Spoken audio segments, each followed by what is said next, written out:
You really think you belong here? My dad laughed as he swirled his wine. My sister leaned in and whispered just loud enough for the table to hear, "She smells like pig manure." I said nothing. I simply folded my napkin, placed it on my lap, and smiled. They had no idea.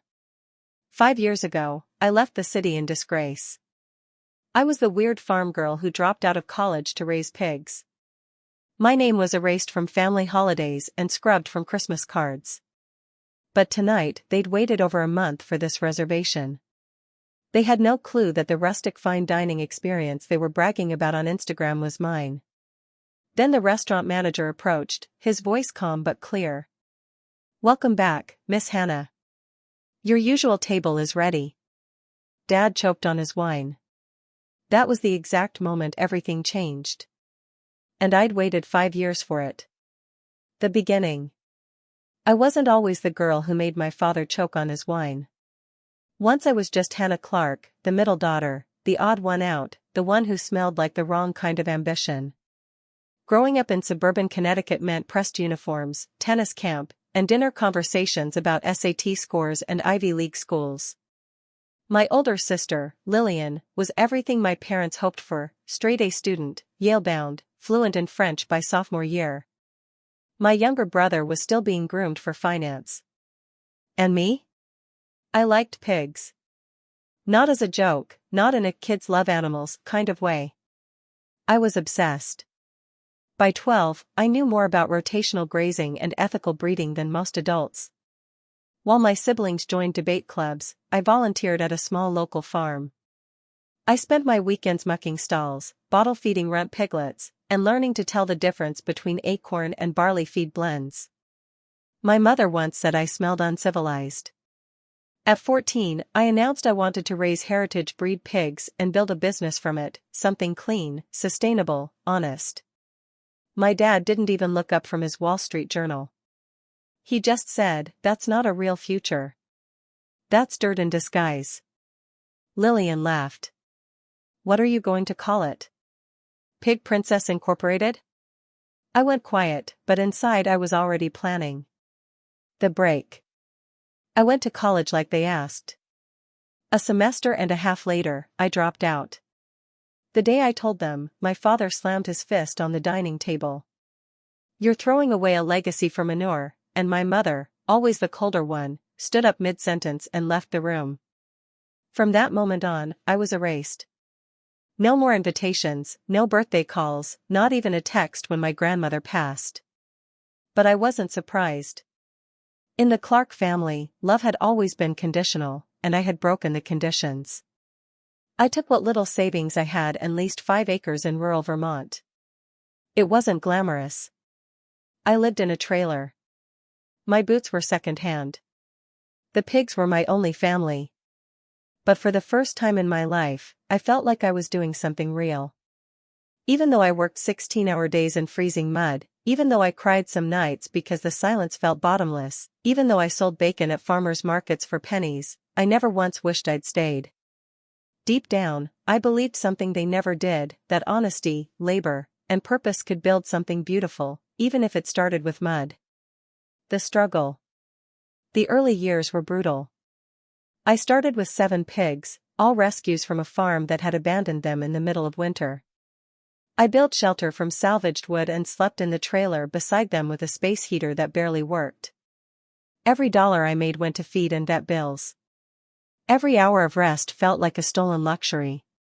People thought I was crazy, the pig girl, they called me at the general store, half joking, half pitying. Even the local farmers rolled their eyes when I talked about raising pigs without hormones, without confinement crates, letting them roam in pastures and root freely. "Sounds cute until they tear up an acre overnight," one of them said. They weren't wrong. I made mistakes. I lost money. But I kept going. The breakthrough. I documented everything, every muddy mistake, every sunlit moment when the piglets napped in hay, every time I made something edible from scratch: pork belly with maple glaze, slow-roasted shoulder with heirloom apples. I didn't do it for attention at first, but one day, in a moment of tired defiance, I posted a video on social media. What happens when you respect the animal? Real pork, real process.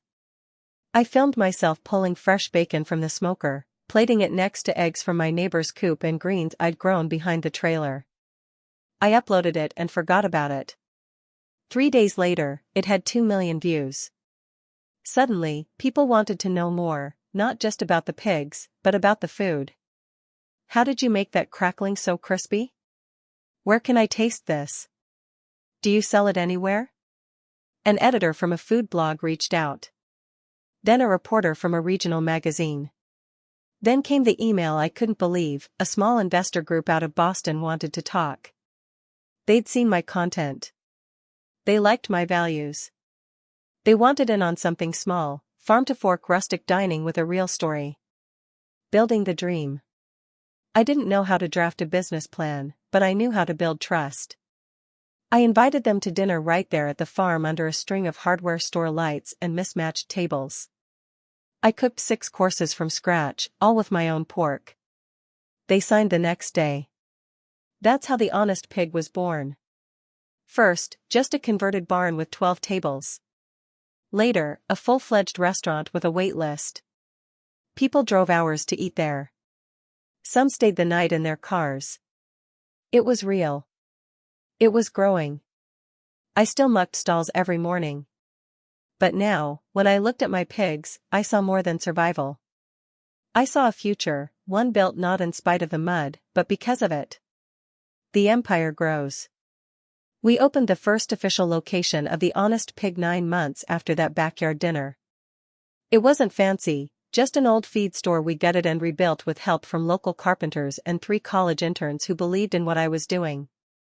The walls were reclaimed barnwood, the tables handmade from pine, the chairs mismatched on purpose. There was no sign outside, just a small iron pig silhouette above the door.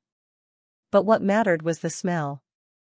Every evening, as the hickory smoke rolled from the open kitchen and the scent of slow-braised pork shoulder drifted out onto the gravel parking lot, people came. They brought lawn chairs when we ran out of seating. They waited 2, sometimes 3 hours, and they told their friends. I built the menu from everything I'd learned in the field: pork chops with apple cider glaze, crispy pig ear tacos with lime crema, house-cured ham served over skillet cornbread with hot honey. Everything came from small farms I trusted, including my own. No shortcuts, no frozen meat, no food that hadn't been touched by real hands. It wasn't just food. It was a statement. Food writers started showing up. One from Bon Appetit called it the most honest plate in New England. The New York Times sent someone a month later. They called me the Pig Lady of America. I laughed at first, but it stuck. Soon, I was getting offers to expand. Most of them were wrong, big money with big strings attached. I turned them all down until I met Gloria Sandoval, a Latina entrepreneur who'd built her own bakery empire from scratch. She said, "What you've built is beautiful. Let's scale it without selling your soul." We partnered. I kept the name, the food, the vision. She brought the systems, the network, the discipline. Together, we opened the flagship location in the heart of Boston inside a restored train station with vaulted ceilings and exposed brick, the kind of place my parents might visit and say, "This is real dining." It had a 6-month wait list. Within 2 weeks, we made Forbes 30 under 30. I was invited to speak at food summits and sustainability panels, and I still refused to put my face on the website. I didn't want the brand to be about me. I didn't need their applause, especially not theirs. My family still didn't call. They probably assumed I was running some roadside meat shack. They had no idea their friends were posting selfies inside my restaurant. The invitation. And when I got the email from my sister, dinner reservation confirmed. Can't wait to celebrate my engagement with the family at the Honest Pig. I stared at the screen for a long time. They had no clue. They'd waited 5 weeks for that table. And now they were walking right into my world. The reservation email came from my sister Lillian, family dinner to celebrate my engagement. Finally. 7:30 p.m. Saturday. You better show up, Hannah. You owe Mom at least that much. Attached below was the confirmation, table for 7, the Honest Pig flagship. I reread it 3 times. They had no idea. They had waited 5 weeks for that table. Our flagship location was booked out nearly 2 months in advance for weekends. Lillian must have pulled every string she had to secure that spot. But one thing was clear, they didn't know who owned the place. My name was nowhere public. I'd insisted on that from day one. No press releases with my photo, no features that mentioned my hometown or my family. I had built the Honest Pig to speak for itself. Now it was about to speak to them. The confrontation. Part of me considered calling the manager and canceling the reservation. I could claim a double booking or kitchen renovation, but something held me back. Not revenge, not even pride, just readiness. I wasn't that girl anymore. The one who ran from their judgment. Who cried quietly when they forgot her birthday. Who pretended she didn't care when she was left off the family Christmas card.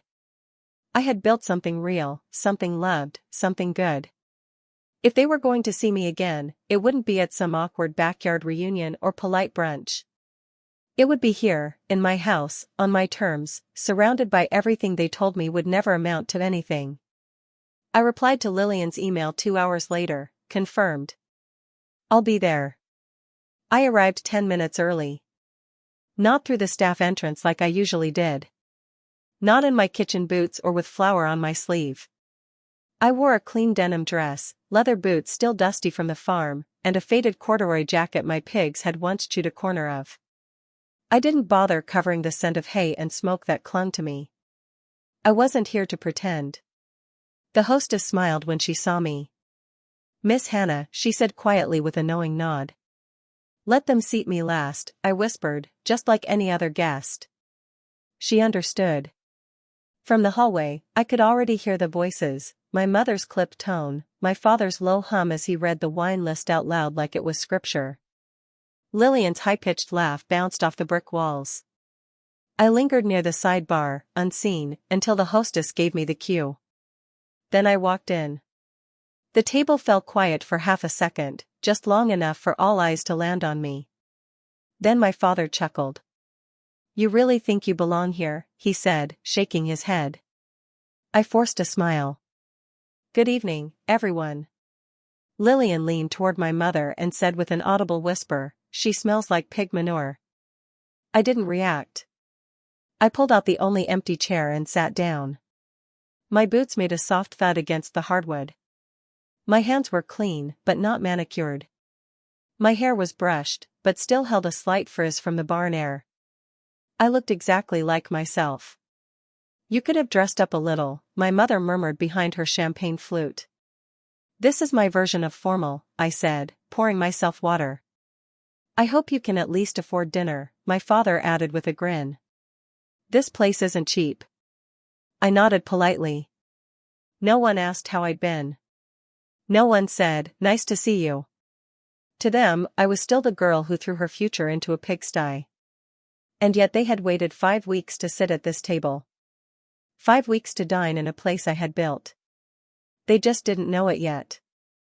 The revelation. The appetizers had just been cleared when it happened.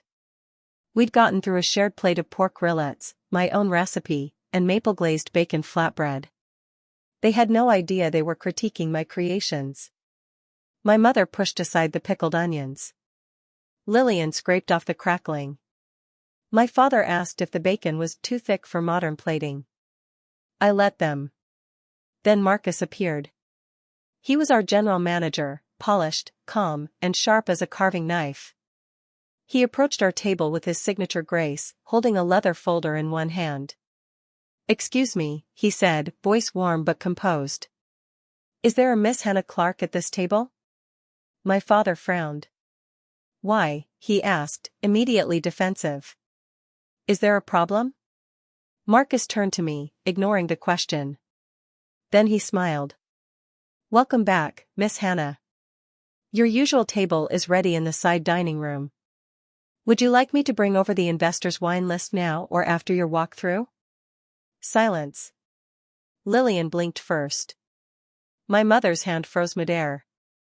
My father choked on his wine, literally. He coughed twice, then dabbed at his lips with his napkin, eyes wide. I'm sorry. What? He asked. Marcus turned to the rest of them, still professional. Miss Clark prefers to dine privately when she visits the flagship. The back room was held for her. Shall I move this party there? No, I said gently, setting down my water. This table is perfect. My family stared at me like I'd grown tusks. You work here? Lillian asked, squinting. Are you managing or something? I smiled. Not quite. You know the staff? My mother asked, her voice cracking with confusion. I trained most of them. My father leaned forward. Are you saying you're what, assistant manager? Sous chef? I folded my hands. No, Dad. I'm saying I own this restaurant. The honest pig is mine. I founded it. I run it. I designed the menu you're eating. Every course, every ingredient, it all came from me. No one breathed. I thought this was some new trendy farm-to-table thing, Lillian muttered. You can't be serious. She's joking, my father said, almost hopeful. Marcus cleared his throat politely. Actually, sir, Miss Clark is not only the owner, but the executive chef and founder of our entire restaurant group. This flagship is the heart of our brand. The brand, my mother repeated. I turned to her. We have 7 locations now. Boston, Portland, Chicago, Denver. I opened them using pork raised from my farm. The one you called a patch of mud and dreams. The words landed like knives. The reckoning. You lied, Lillian whispered. You made us think you were struggling. No, I said softly.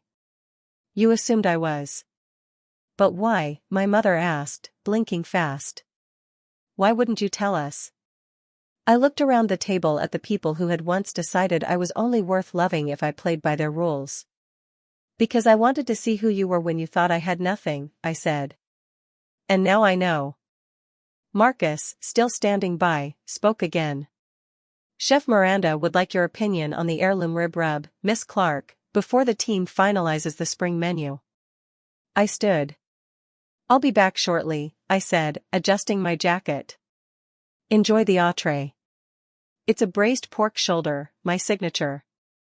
Then I walked away, leaving the table in stunned silence. I returned to the table 15 minutes later. They hadn't moved. No one had touched the entree, still steaming, still perfectly plated. The air around them hung heavy with something I hadn't felt from them in years, uncertainty. Lillian looked up first. So, it's all true? I nodded. My father sat rigid, as if trying to reframe everything in real time. You built all of this? Yes, I said quietly. From scratch. From the pigs you once laughed at. My mother adjusted her pearl necklace, her go-to gesture when caught off guard. But the funding, the operations, the growth, how could you? I worked 3 jobs the first year, I cut in. Slept in a trailer with blisters on my hands, cooked on a single burner for farmers' markets in the rain. I saved, I borrowed, I pitched, and I made every dollar count. Lillian leaned back. You could have called. You didn't have to cut us off. I raised an eyebrow. You cut me off the day I said I wanted to raise pigs. You called it shameful. You told people I was going through something. You said I'd come crawling back. We were worried, my mother said, but it sounded more like a defense than an apology. You were embarrassed, I corrected. You thought I'd chosen something unworthy, but you were wrong. I didn't choose pig farming instead of success. I chose it instead of your version of success. No one spoke. Funny, I added. How you all waited 5 weeks to eat at a place you didn't even know I owned. The same place you now say smells like manure. Lillian flushed. That was, look, I didn't mean. You did, I said gently. And it's fine, because it reminded me who I used to be to you and who I'll never be again. The new terms. My father cleared his throat, trying to retake control. What matters now is this achievement. Hannah, you've done something remarkable, and I think we all want to acknowledge that. I don't need acknowledgement, I replied. I need respect. Real respect, not the kind that arrives only after a Forbes article or a reservation confirmation. There was a pause. Then Lillian asked, so what now? You cut ties forever? Let this dinner be the last? I looked at her for a long moment. No, I said. But from now on, everything changes. If we're going to have a relationship, it will be on my terms. That means no jokes about pig manure, no sideways glances at my boots. No more wondering how I can afford things. I think we can manage that, my father said stiffly. I'm not finished, I added. They all stilled again. I don't want any networking favors, no investment offers, no guest invites to events so you can show off your daughter's restaurant. I'm not a family trophy now that I'm successful. I'm still the same girl who loved the smell of soil and hay more than silk and champagne. My mother's lip trembled, but she said nothing. And one more thing, I said. I'm proud of what I built. But I'm prouder that I built it without bending to become someone you'd finally accept. My voice softened. I'm here tonight not because I need your approval. I'm here because I finally don't. Lillian exhaled. Okay, she said quietly. That's fair. And, I added after a pause, if you'd like, I could host the rehearsal dinner here as my gift. Her eyes widened. You'd do that? You're still my sister, I said. But let's be clear, this isn't about proving myself to you. It's about offering what I built on my own terms. For the first time all night, she smiled, a real one. Across the table, my mother's eyes glistened. My father looked down, almost ashamed, maybe for the first time in his life. I'd like that, Lillian said softly. And I'd like to know more about what you do, about how you got here. You'll have to come early, I smirked. I'll show you how to feed the pigs. She laughed. I just might. And in that moment, for the first time in years, the table didn't feel like a battlefield. It felt like a beginning. The quiet victory. Later that night, after the plates had been cleared and the last glasses of cider sipped to silence, I stepped into the kitchen, my sanctuary. Miranda, my head chef and the backbone of this flagship, looked up from the pass window and grinned. So, how was dinner with the royals? I laughed. They choked on the pork, metaphorically and literally. She raised an eyebrow. The rub too spicy? No, I said. The truth was. We reviewed the spring menu changes, tasted a sliver of smoked belly for salt, adjusted the char on the seared loin. The usual rhythm of a closing shift grounded me like it always did. When the team finally wrapped up and the lights dimmed to the after-hours glow, I lingered near my office. I checked my phone. A message from Lillian, that was a lot, but thank you. Also, can we talk next week? I'd love to bring someone by the farm. No judgment, just curiosity. I smiled. Maybe she meant it. Maybe she didn't. But for the first time, she was reaching out not to correct me, but to understand me. I typed a short reply, sure. Wear boots. I turned off the kitchen lights and walked to the back patio, a staff break area that overlooked the small herb garden we kept on site. Even in the city, I'd insisted we grow our own thyme and mint, basil, and chives. A reminder of where it all began. The night was quiet, cool, the kind of quiet that doesn't feel empty, but earned. I sat on the wooden bench by the rosemary bush and opened my leather-bound notebook, the one I used when things felt too big for screens. I wrote, I used to believe that success would feel like applause, but it doesn't. It feels like stillness, like peace, like not flinching when someone questions your path because you no longer need to defend it. It feels like mud on your boots in a room full of crystal and not caring. It feels like walking into a restaurant and knowing every scent, every story, every soul behind the dishes because you built it. It feels like being the same girl they once called foolish and not needing to prove them wrong anymore. I closed the notebook and looked up at the sky. The stars were dimmer here than on the farm, but they were still there, constant, like truth, like roots. And I knew, finally, I had come full circle. Not because they saw me now, but because I no longer needed them to.